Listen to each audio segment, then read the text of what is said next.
Well, I think there's a strange thing in the human brain, which is, of course, particularly important if you're a chain, whether it's Starbucks or KFC or whatever, which is we often say we want personal service, but we also love anonymity as well. Yeah. So there's this strange sort of bifurcated nature to the human brain, which is sometimes we actually like a completely depersonalized experience. Yeah. If you think about, for example, an online travel agent, what always fascinates me about that is the reason we always book travel online is because we can mess around and go, what happens if it's £3 cheaper if I go via Spitsbergen on Wednesday? And hold on a second, what if there's possibly a flight from, Latvia, which where I can change at Schiphol, okay? And we can ask all these questions, which if we were to ask them in the presence of a human being, like a travel agent, we would feel like complete idiots and troublemakers. Yeah.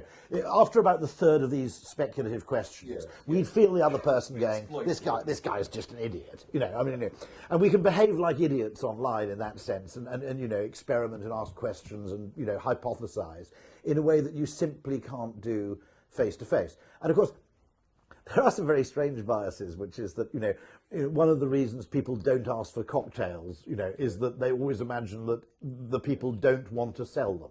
We've done a little bit of work on this because everybody imagines it's a lot of trouble, and people will kind of roll their eyes and wince. Yeah. And actually, if you could order drinks through an impersonal interface, I suspect we'd be there lining up the martinis as if it was 1958. But actually, once you have a face-to-face contact, a whole lot of other social dimensions of embarrassment and social embarrassment and slowing up the queue and so forth, they all come into play. Now, there is an interesting one. I know that KFC in France did this, where you placed the order on a kiosk, and then it printed out your order, which you then took to a real human being.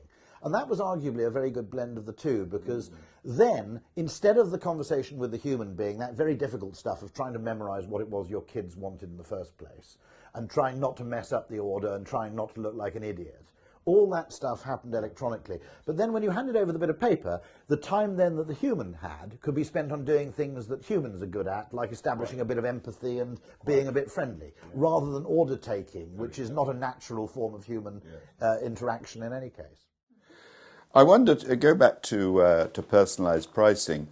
There's a restaurant in North London where you're invited to pay what you think the meal was worth. In other words, it's entirely discretionary, entirely customised. It would at least make for a very interesting experiment, wouldn't it, in KFC? For one branch, for 1 week, they invited their customers to pay them what they thought it was worth.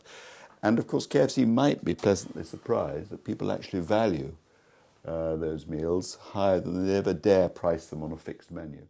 Might be one way to ease into that as well would be to take maybe a new item, or to take an item that people have historically overlooked, yes, and to see what that does in terms of driving sales, driving engagement, driving the interaction with that item, and then as I think one of us have alluded to earlier, the role of habits and switching. So once that item that's sort of been neglected on the menu is finally brought back in, people want to continue to eat that. So rather than give them yet another coupon, actually to let them set the price for it might be a very unique way to try an offer and then drive a new behavior. I find the KFC menu architecture flawed. I mean, I find that difficult because, you have burger, you have wrap, etc. And it's all presented, there isn't a clear distinction between what's vertical and what's horizontal on the menu board. And I don't really know in which direction to move. And I think the KFC menu architecture is a bit like the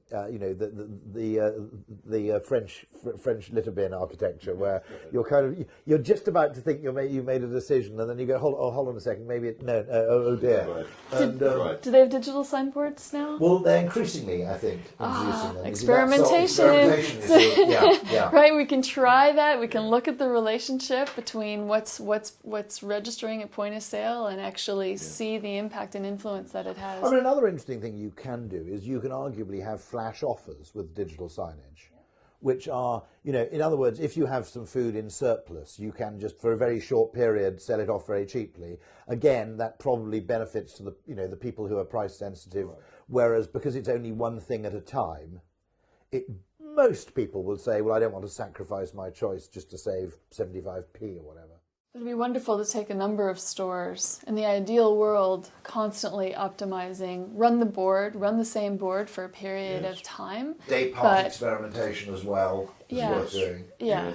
And that you could do so much off that board. One important thing is probably the development of contactless credit cards may have an extraordinarily potent effect on what people spend, simply because the act of going tap beep doesn't seem like a very big deal.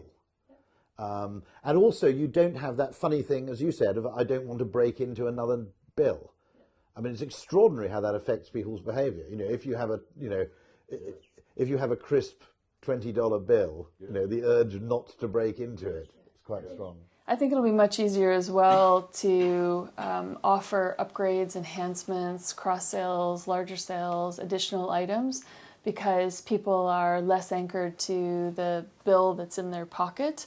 They're able to, that'll be the impact as well. So people, those little tiny indulgences, we'll see that now at the small value purchase, not just the large value purchase where we've studied the effect on cars, but now we'll see it even more so. And on that personal thing, actually, the opportunity to sell partly through touchscreen or through mobile phone apps or whatever makes cross-selling much easier, because in a face-to-face conversation there's a limit to how many times you can say, would you like an ice cream, would you like fries with that, what about a drink, etc. There's a limit to how often you can say that without making the conversation seem weird, whereas on a screen you can place complementary goods next to the order. Yeah, you can show here's your table, you start with this, what would you like to take away? We like a variety of seating types, don't we? So, you know, but also it's that thing that we just like choice. That if the seating is a bit regimented, you know, where you feel, well, basically I'm sitting in this standard format. You know, we like things where there's a little bit of, you know, there's some odd little bits in the corner. Yes. Apparently, it's very interesting in China. Have you heard this? That you've got a completely. I spoke to the guy who ran Costa Coffee in China, and he said that there's a completely different mentality to going to a coffee shop. So people like almost to sit in a corner facing the wall. It's, you know, people are much less kind of. And he said the whole way you design a Costa in China has to be totally different to reflect, you know, that people effectively, you know, it's a culture where you get on with your own business in a sense, and so the way in which you arrange the furniture has to be completely different.